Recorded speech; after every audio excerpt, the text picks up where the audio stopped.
why the books chosen in the library have to be so engaging. Okay. Right? Yep. I love it. Ready? So you go. All right. Another way that I like to use my classroom library is I have something called the Red Hot Read. So what I do is anytime I get a new book into my library, and it can be a book, I ask parents in the beginning of the year, I let them know that I'm doing this Red Hot Read.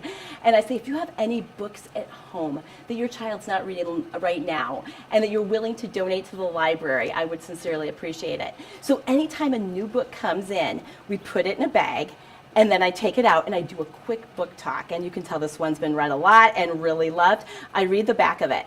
And then I say, if this is something that you would like to do, you can put your name on a raffle ticket. And I just have a simple raffle ticket I got at the dollar store. And they put it in here. And then you can hear a pin drop. I pick out the raffle ticket, and they are so excited to read that Red Hot Read. And another thing I do is the days that we have new books added to the library, I will quick pull up a siren noise. So when the third graders walk into the door, they hear that siren noise. And I might not do the Red Hot Read until like 3:15, but they know that sometime during that day, there is going to be a new book added to our library, and they have the opportunity to be the first one to read it. And that's another way to get a bunch of books into your library, because parents they have older kids, and they have lots of times great chapter books for third grade, and they want to donate them and they want to see them read. And so they come into the library, and then here they are. So yeah, the library is such an integral place for instruction, and the fact that the kids can come and they have choice. And I have found that you need, even if the child is not reading at grade level, you need to find a book that has a strong plot, that has strong characters, and that is going to make them want to read to the end. Some of the books, it's not the characters aren't so well developed, and they're like, I could take it or leave it. But if you have a bunch of books where you know that it is a quality story and that once they start, they are not going to be able to put that down, that has the potential to change everything. I had a child that was not reading at a level the Wild Robot is at, but he loved science fiction and he loved robotics. So I thought, all right, we're just going to try it. Could he read every word? Absolutely not. Was he able to read enough where he could follow the story?